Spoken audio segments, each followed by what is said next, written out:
Let's talk about the business of the day as it relates to theater with your hosts, Darnell Radford and Mitch Weiss. This is The Business of Theater, a working title.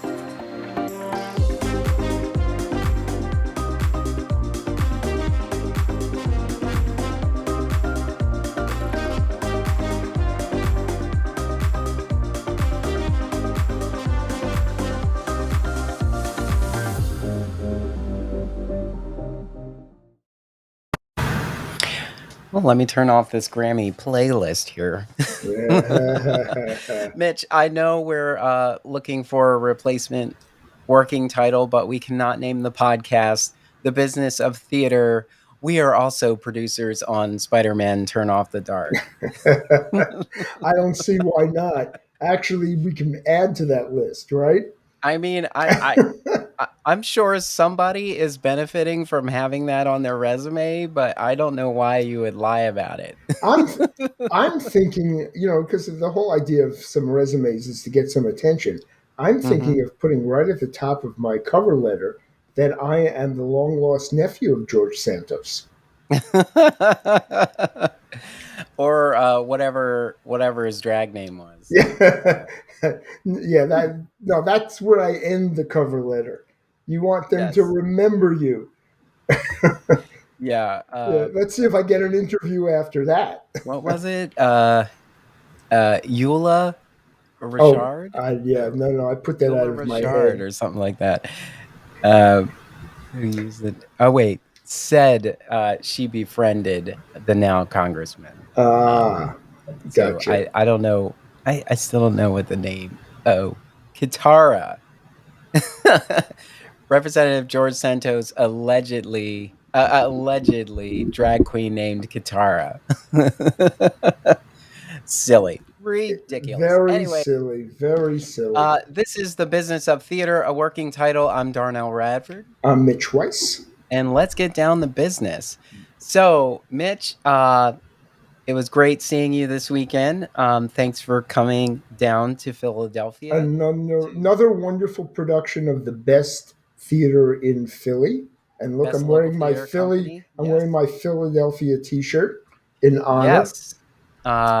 Mitch came into the light on Sunday, and Let's be clear. The name of the yeah, show is the The show is Light. The Light by Loy A. Webb, and our tagline is "Come into the light." So come into the light And now through February 26th wholeheartedly at Theater recommend it. Exile. It which I do like. I like surprises, Yeah. and it started in one place where I thought it was going to be one kind of show, and it ended up a Mm-hmm. different place. And Yeah. the performances were spectacular. I would have no problem being quoted for that. Um, Yeah. and the production, Exile does damn good work. Mhm. So it was a very worthwhile. We saw a matinee, very worthwhile day in the theater, Yeah. and that's two in a row. We'll see what happens when you get your Pulitzer Prize winning playwright this spring. But Yes. Who lives down the street yet we yeah, never see him. Which well, is cool. hopefully. We love you, James Imes. You're so busy. Well, But thank you for making time for us. Yes. So last night, so not only did you get the chance to see the light here at Theater Exile, um, it was also the oh, he Grammys last froze. night. It was also the Grammys last night, Yes, and I came home in time to see it. Actually, yeah. because of the wonderful miracle of DVR, I was able to fast forward through many commercials. But I did watch the entire thing and enjoyed it tremendously. Yes. While there were many wonderful winners, particularly for this podcast, we were particularly interested in Best Musical Theater Album, which was Into the Woods. Um, and that is well deserved, even though they were also in great company with Let's see. Now I Um, gotta pull up the whole oh, list. let it go. You know, I didn't have the list. we got to say, EGOT winner. We're thrilled for Viola Davis, who is a stage actress as well as a movie star. Yes. And the other thing which you and I were talking about on the sideline, and this relates to theater too, Hmm. that there are many people, especially people who adore musical theater, who are going to listen to hip hop, which is celebrating its 50th year in existence. Hip hop and rap. Um, it's not my favorite form. Um, but then again, referring to an age period, I not only grew up with rock and roll and R&B, but I lived through the creation of rock and roll and R&B. It did not exist before I was born. It's an important thing to understand music history. And so here we are that hip hop is now 50 years old, and we lived through the creation of an art form. And whether or not it's your art form or not is irrelevant. It's an art form that makes a lot of people happy and speaks to a lot of people. Just Hmm. like the Rolling Stones, my parents would, have thrown the radio out of the house listening to Satisfaction from the Rolling Stones, and yet that spoke to my generation. Yeah. So, you have to try to understand it or not. You don't have to. You can stick with what you like. Same thing about theater. And this is I know you were just discussing this where we're at with nonprofit theater and changing, but just because you love Camelot or you love old fashioned Oklahoma and Rogers and Hammerstein, are you preventing yourself? Well, many people did. The first Sondheim stuff was not accepted widely. Hmm. While it got critical acclaim, it did not get audience acclaim. It lost money. His Yeah. shows did not make money. So that was now we look at him as he is Rogers and Hammerstein. He's as popular and as prolific. But that took a long time. So where are we looking to the next generation of musical theater? Who are we open to? And as well as dramatic plays, and who's looking for them? Who's producing them? What is nonprofit starting to look for? Um, you want to bring up the article that we were talking about before about Which one? nonprofit about the pandemic, Oh, yeah, post yeah. pandemic. But because I started it and I don't want to leave it out, I do want to Oh, list the nominees for oh, okay. musical theater. I'm sorry. It was Into the Woods, A Strange Loop, MJ the Musical, Mr. Saturday Night, Six live on opening night, and Carolina Change, their very own Nikenji, who was in Carolina Change, and that was. It seems like ages ago. It was like Yeah, so it does. early in the season, but it was so great that they were all nominated. Those were all great, and of course, Into the Woods won. Yes, It's so nice. It's nice when there's it's more than nice. It is really important that the nominees are all worthy of winning. And yeah. then, okay, there's a popular one that may have a little aspect to it that, gives it an edge over something else. But Hmm. those are all albums. They're all soundtracks that are worth listening to. Yeah, And yeah. that's the great thing. We had a good year. Yes. It was a very good year. Ah, here we go. Okay, so back to the article. That just So dated you. Excuse me. I know. That put you way back. I'm, I I'm, was I mean I'm aware of Sinatra. I was not around when I wasn't like one of Sinatra's biggest and fans, well, but I was and I'm aware of old enough where I will tell you that was one of the slowest songs in the world. It rivals Roberta Flack's "The First Time Ever I Saw Your Face." him. Mhm. As beautiful as that was, after Yeah. the 20,000th time listening to it, you go, All right, already, get to the last verse. Yeah. It just goes on forever. And it's Yes. beautiful. But when you're at the beach, it's like, next song, come on, move You're like, it. Skip this one. Skip it. Skip it. Skip Come it. on. And Frank Sinatra, it's like, Frank, you're 120 years old. Skip from 17 to 42. Move the When song I alone. was, how old am I again? Yeah, Wait. really. Oh my goodness, it went on forever. Yeah. Okay. Um, so actually, we get our topics from theater news. Like there's 4 or 5 places that pretty much any theater artist tends to go to. So these conversations, these articles are pretty close and easily accessible if you are someone who consumes theater news. But today there was just a lot of chatter that was really Mm-hmm. interesting, and one of the ones I saw was from the New York. Sorry, trying to get the NY Times credit. From NPR, and the title of the article was "Theater Never Recovered from COVID, and Now Change is No Longer a Choice." And without even reading this whole thing, it's a 7-minute read. You can get through it and just shake your head. But Mm-hmm. the first 2 paragraphs, like, just pointed out, it says many of the problems facing the nonprofit theater industry in the U.S. right now, from scant resources to the lack of diversity, have been around for years. But before the pandemic, performing arts groups were so focused on raising the curtain each night, it was easier to ignore long-standing problems than fix them.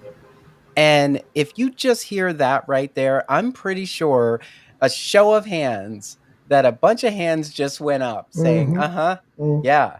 There's a whole lot that I was like, we really should address this. And we're like, let's get through opening. Yeah. Let's close this show first. Wait, let's do a postmortem and we'll bring it up there. And then you get past the postmortem goes off the rails because they all do, and now you're into the next show, and you don't have time to actually deal with the issues.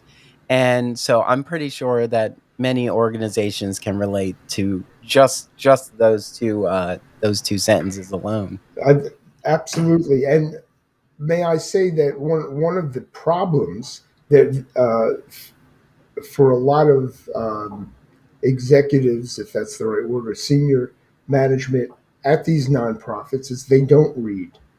They have isolated themselves in their own world because there's so much work to be done in their own world that they don't understand that by associating and uh, asking for advice from other theater companies and reading about what's going on in England or Australia or, God forbid, Spain or Argentina, that you can learn things about ways to make your theater experience, your workload easier, better.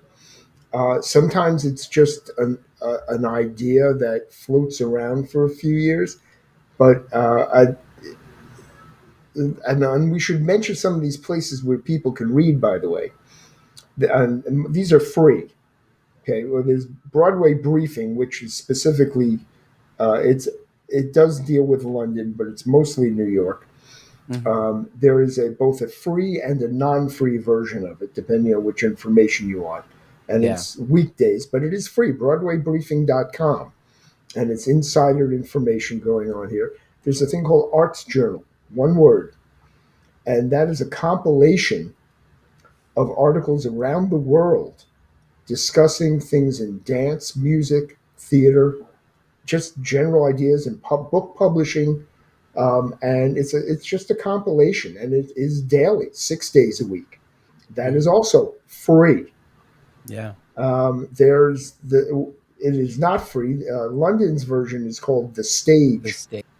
and what's going on in England is what would happen in America if we lost all our funding.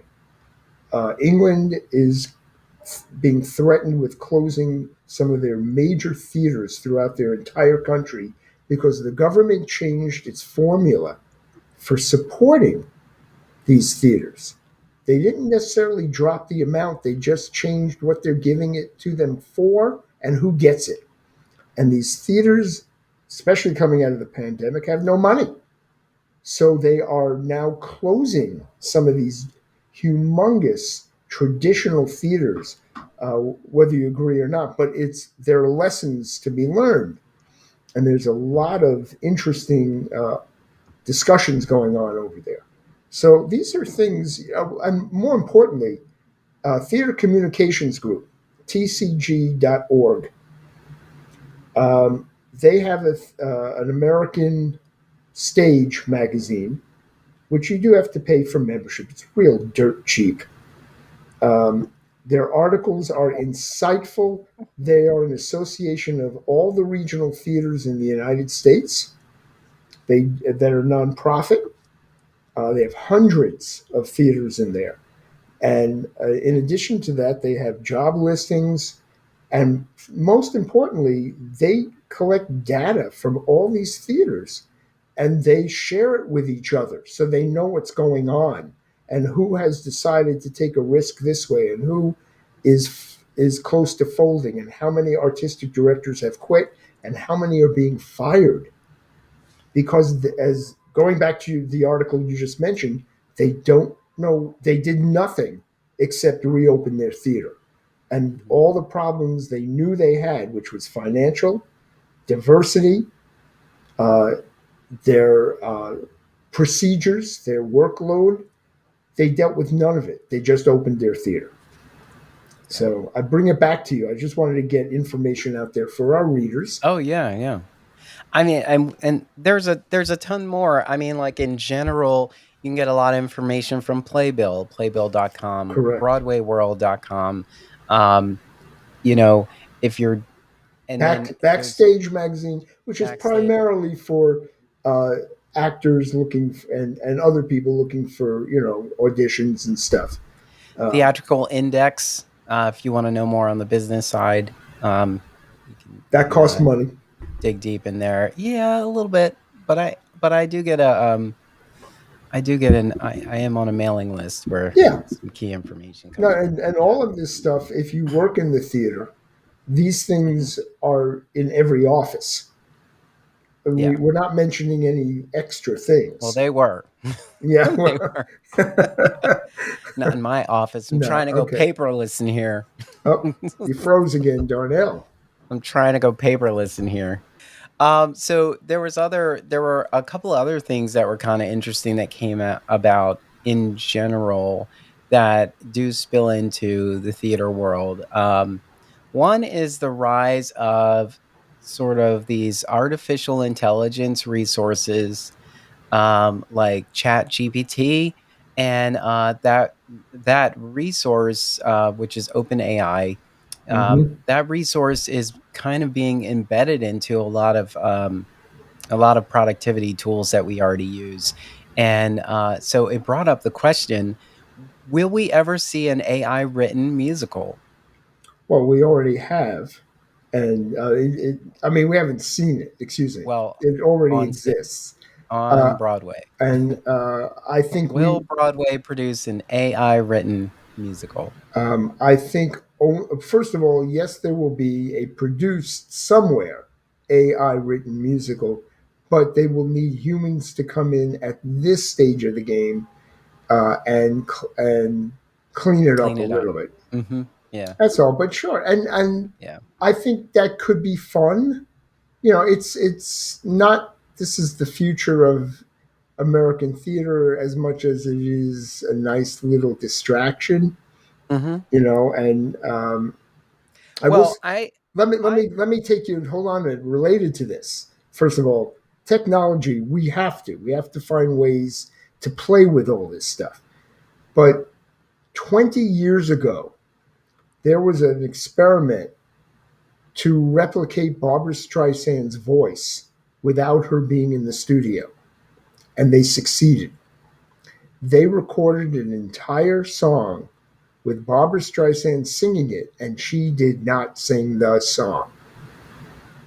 There is Mm. a lot of this stuff in existence. We haven't figured out what we want to do with it. I mean, Michael Jackson has a hologram concert that toured the country for a short while. It was already out there. You know, it was him, but it was him as a hologram. So we're playing with this. Most of us love theater live, so we don't want it, you know. But it's it's worth looking at, I think. What do you think?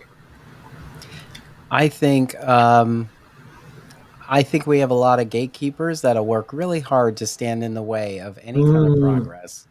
And then that said, it'll get there eventually once they realize there's money to be made. yeah, But once they do, you're right. I feel like right now, instead of figuring out how it could actually work to your advantage, I think there will be a lot of people who are quite resistant to it. I think also, as with almost everything, Darnell, when you don't understand it, you Mhm. resist it. Yeah. And so, you know, you're IT smart. A lot more people that are younger than I am understand this. There are people that are now being fired from Google and from Twitter and all these other places who are extremely technologically savvy. Let's see if we can get a few of them into the theater, and see what they do with their genius. But Well, go- since we're talking about resistance, mm, uh, this kind of goes back to that article about you know theater never recovered from COVID, but hmm now they have to try new things. It was like we had the opportunity to yes, actually start thinking about how to do things differently. Instead, we sat on the sidelines and we were just hoping and praying that we could get butts in the seats again. And all that time was wasted where we could have been figuring out how to engage people from a distance and and build deeper, meaningful relationships with our organizations. I understand uh, Broadway.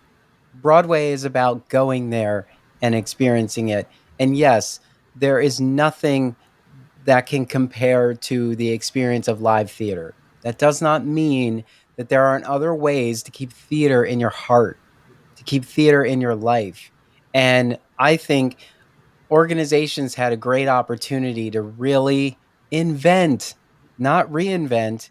We had hmm an opportunity to invent in this time, and instead we sat and waited.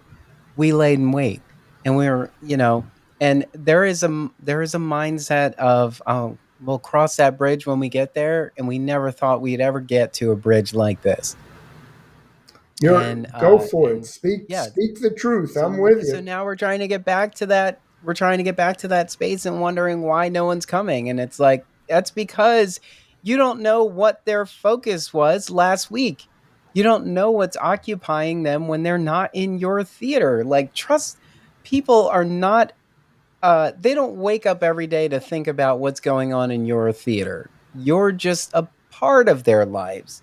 But there's so many other things in their lives uh, uh, that have much better ways of reaching them than uh, than maybe this theater. And it's something that we never really gave much thought to. Well, and I don't want to go back and harp on this, but during the pandemic, there were some of us asking the Broadway unions for think tanks. Hmm. Said we have no one's working. Can we all get together over Zoom and discuss what needs to happen when we come back? And we knew we'd eventually come back. Yeah. And the resistance is beyond anything I could try to express. It was the answer is no. There was no explanation with it. There was no, hey, we get what you're trying to think of, but we're not ready for it. It Hmm. was no, go away. In fact, we'll blacklist you. We're not going to talk to you anymore. This was really going on. Hmm. Um, I do want to, though, on the good hand, what has just happened in the past, I have to make sure I read the title correctly. Um, the Broadway show be Between Riverside and Crazy. First of all, may I recommend it to everybody? Stephen Adley Gurgis. Right, starring Stephen Henderson, who throw the Tony at him, and Common, the rapper Mhm. Common. The cast, the direction by Austin Pendleton, the script, everything about it is wonderful. But they are streaming the show for 2 weeks to audiences everywhere. And here I am advertising it, $68 a ticket to watch it online. Mm. Um, their concept, well, that sounds like a lot. Why do I want to be at home? Have a viewing They party. explained it. That's it. They said you put a party together, and they're not going to say, oh, only one or two people can watch it for that price. So they're assuming you're going to do that because otherwise it's a lot of money. But it's for 2 weeks only, and that's where streaming and the unions have come up with this compromise. It will not be embedded in the internet, it will go away. So you have a 2 week window. They have created the League of Live Stream Theater. It's launched by two theater and tech entrepreneurs. We have no idea if it'll work, but they're the ones who put this together. It's an experiment. We'll see how many people actually sign up for it. Um, I think, a brilliant idea if it works. And I don't know if the price is right. I don't know if you can get people to do it only in a period of time or whether or not we have to start videotaping our shows and just pay the actors for the use of their talents. I don't know. But that's one of the ideas that two people with money had to do on their own because, God forbid, the industry said, hey, this is something we ought to sit down with and talk to the unions and say, we want to go in this direction. Yeah. Yeah. And the thing is, like, it's not that you don't get use of your theater, you know? You can still mount a show in your Mm-hmm. theater. Like I remember once upon a time I worked at the Museum of the Moving Image in Queens. Mm-hmm. Queens, right? No, Yeah. no, no. No, no, no, Astoria. they're Yeah. Astoria. Yeah. That's in Queens. Um Astoria is Queens. yes, I know I get turned around because I was thinking about the trains. I had to catch a couple of trains to get there. So the Museum of the Moving Image would host a director or someone tied to a movie that's coming out or it's like a big deal. So in the main theater, that would be the general presentation in there. But they also had a smaller theater that they could do a simulcast in. So as soon as that one filled up, they could offer that simulcast as an option. And it's the same thing as like, here, we're just turning on this feed. I mean, in their case, they were turning it on to another room in the building that wasn't as grand as the main theater, but they still had that opportunity, so you could still kind of experience this thing. Mm-hmm. And theaters could have done this. We could have done a press invite or some sort of opening night invite, full house, like with the cameras back, and then that is the one that you get to see from the comfort of your home, you know. But the union was not making this easy for anyone to do. Well, here's the trick because, and let's be fair, the reason that there are 18 unions on Broadway and the reason when they were being created, people's kneecaps were broken, people were murdered. Hmm.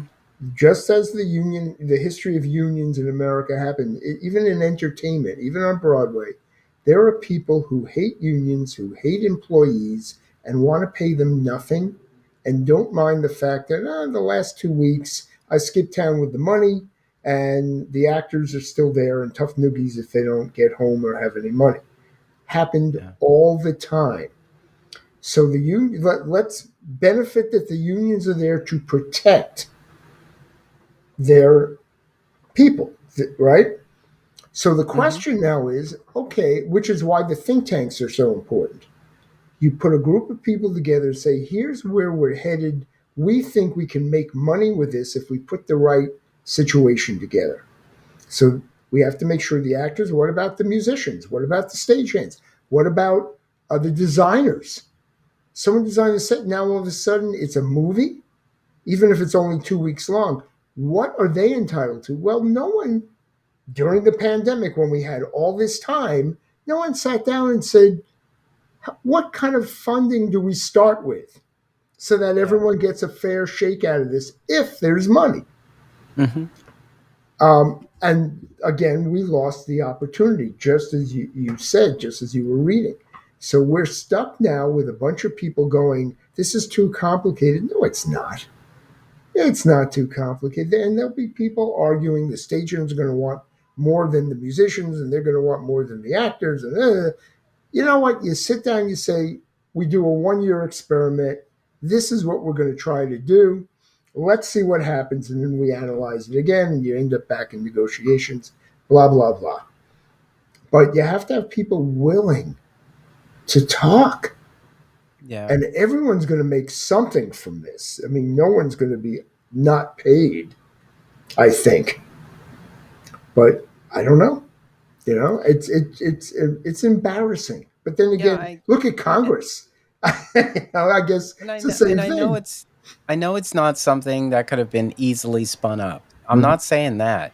I'm not saying like, I sat with a couple of friends and an hour later we had a plan. I'm not saying that at all. Mhm. I'm saying like those were the conversations that we should have been Yes, having. absolutely. Not what happens when we get back to 2019 in 2023, you know? Because we were not going back. We were never going back. So We Darnell, were always why moving didn't forward. we do it? And you and I are in this industry. Why wasn't it done? What do you Just think? uncertainty, fear, you know? Everybody was afraid. It was like, first of all, the pandemic, you know, uh, for there were good things that that happened during the pandemic, like the ways they kept us safe, where they ultimately, once they figured it out, but ultimately they didn't know what they were dealing with.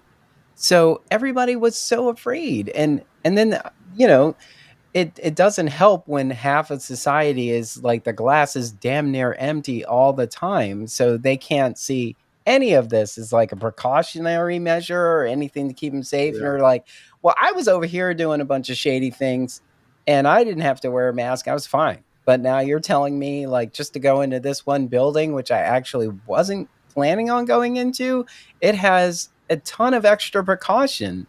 It's like, for what? So, again, when they talk about how elitist theater is, we have the strictest COVID policies, as if people didn't think we were as elite, if that we were elitist to begin with. hmm, uh, so we're basically saying that our people are way more important than everybody else. I'm not saying that our people aren't important, that we shouldn't safeguard them and protect them. I'm just saying, like, how come we didn't feel like everybody needed that kind of protection? So right. now you've got people saying like, okay, I've been going to supermarkets for the past 3 years and I haven't had to wear a mask, you know I haven't had to have any kind of precautions.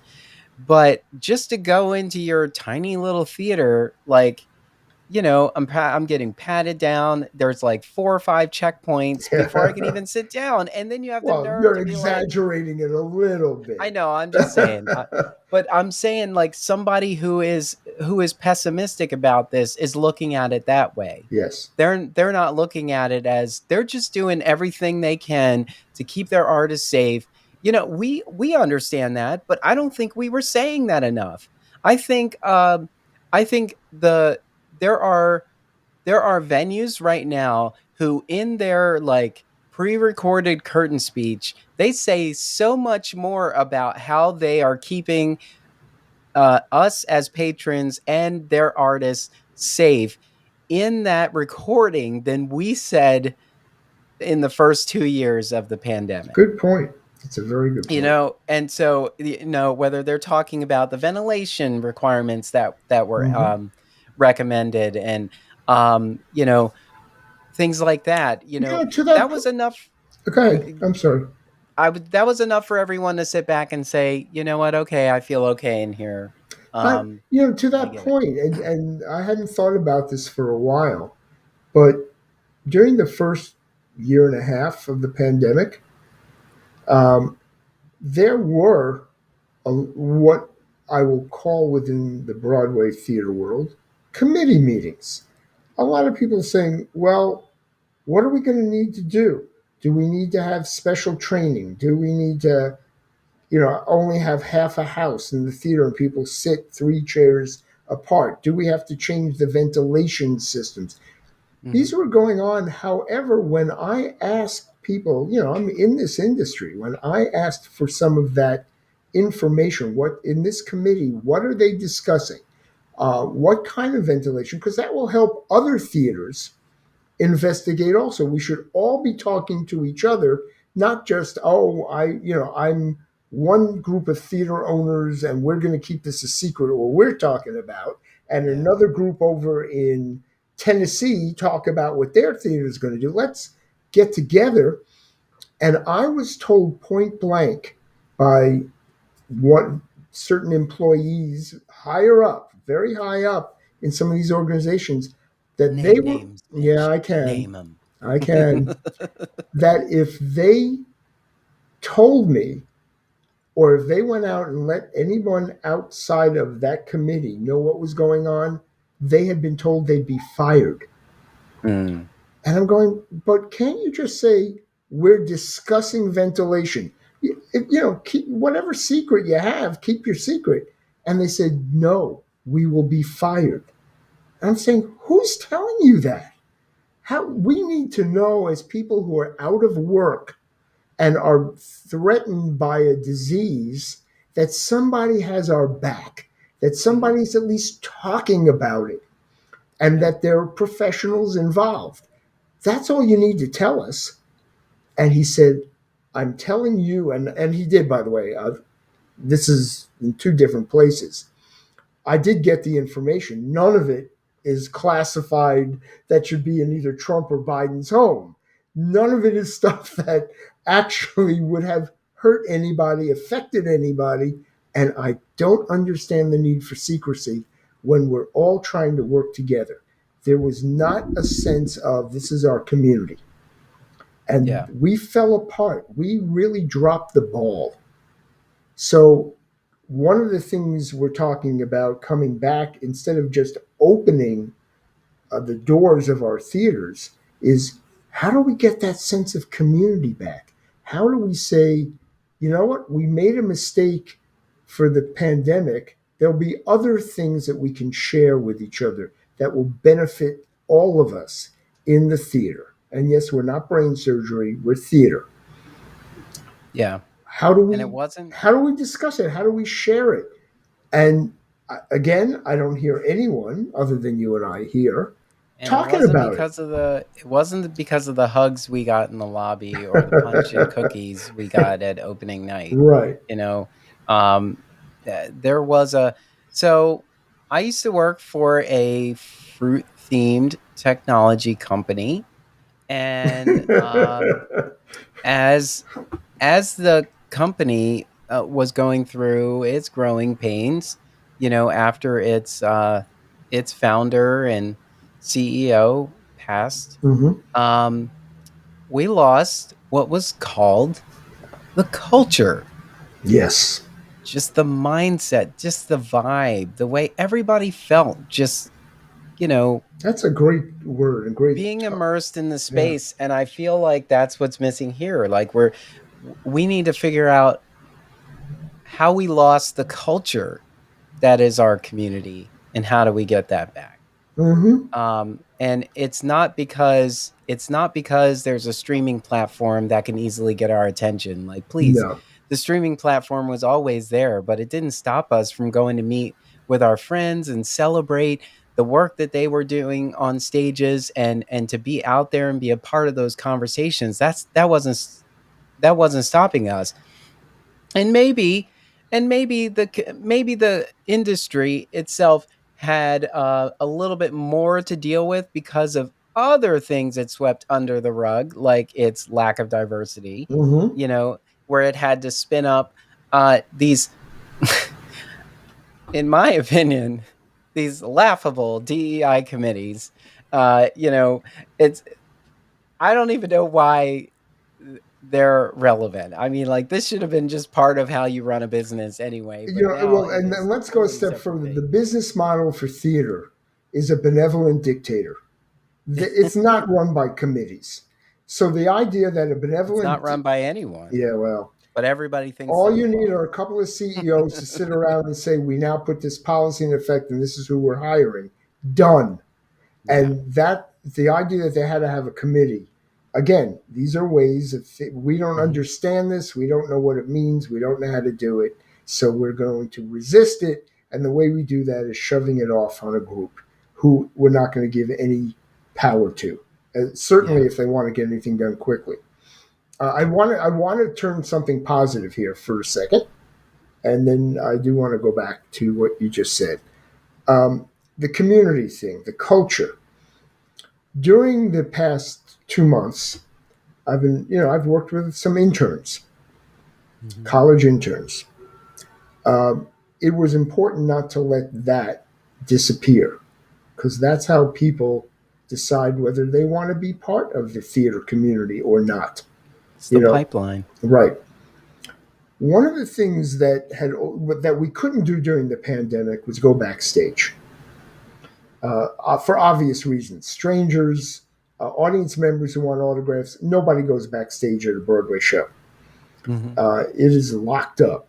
It's bad enough that the actors are roaming around with the stagehands and the musicians, and they can give each other COVID. Um, so they have prevented that. So I asked some people higher up who are running some of the Broadway theaters. I have interns. It really makes a difference when they go and they stand on the stage, or they see how small a dressing room is, or just that they see the technology that's backstage Mhm. and the cables that are running. So Yeah. is there any way? And everyone I asked said yes. They said that my day off when the theater is closed, there's no one in the building. I'll open it for you and your interns, and I'll give you a tour. I mean, that is the theater I remember. Mhm. And there was no pressure. It was, I totally understand if there's no way to do this, but they're only around for, the next 2 weeks. And could you please? It wasn't a hesitation. Yeah. And it's that individual who understands why we're in the theater. Yeah, money, believe me. When you're making $3 million on Hamilton, that kind of becomes important. you know and you have investors and you want them to get their money and you want to make sure the paperwork and the tax papers and the 1099s are done and the marketing is done correctly and you get through all this, but it still comes down to we do it because we feel a humanity in our industry, and the pandemic risked all of that. I would dare to say I think we were risking it before the pandemic.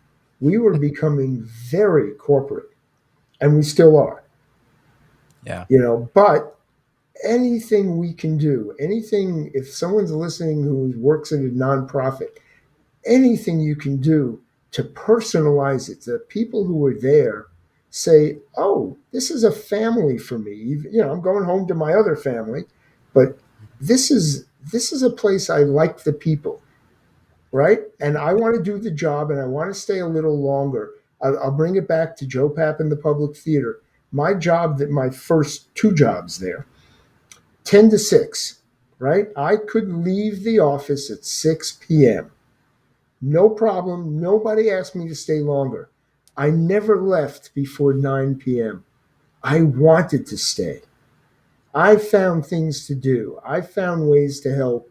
I continued the work, and I wasn't the only one. this is so exciting, and I like the people I'm working with. Why do I want to leave?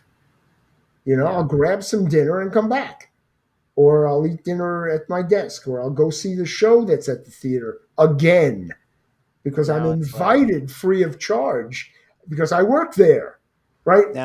what if we and it's cut off. Yeah. You're wasting your time. We're broke and you broke your word. This is absurd. It's so different now. It really is so different. Yes, it is. And we are out of time. Ah. So tune in to The Business See, of Theater, a working title where next week we talk about quiet hiring and how that happens I would all over the industry all and over it. how theater tends to suck you dry. And maybe we can actually do our own think tank about ways to make life in the theater easier. Yeah. Just a couple of You'd be ways. surprised. It's not always money isn't always the answer. Sure it is, but, Treating but people but you can do something in treating addition people to it. fairly and allowing people's ideas to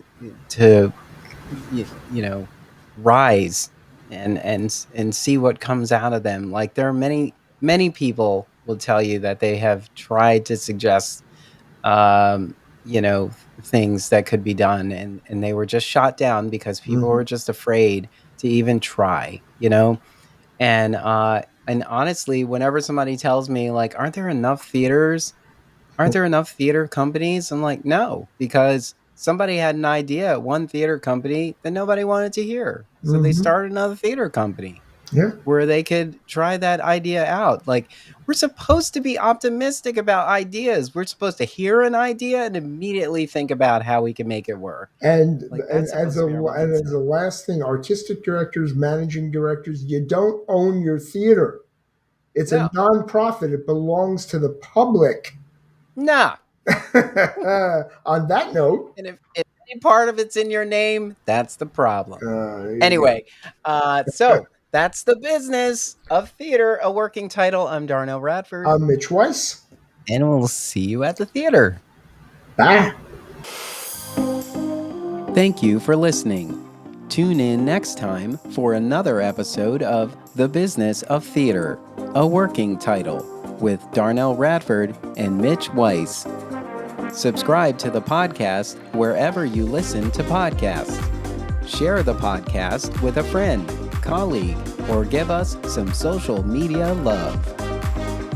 This podcast is an Emory production. Visit us online at em3ry.com/TBOT. Follow us on Facebook, Twitter, and Instagram at em3ryotm.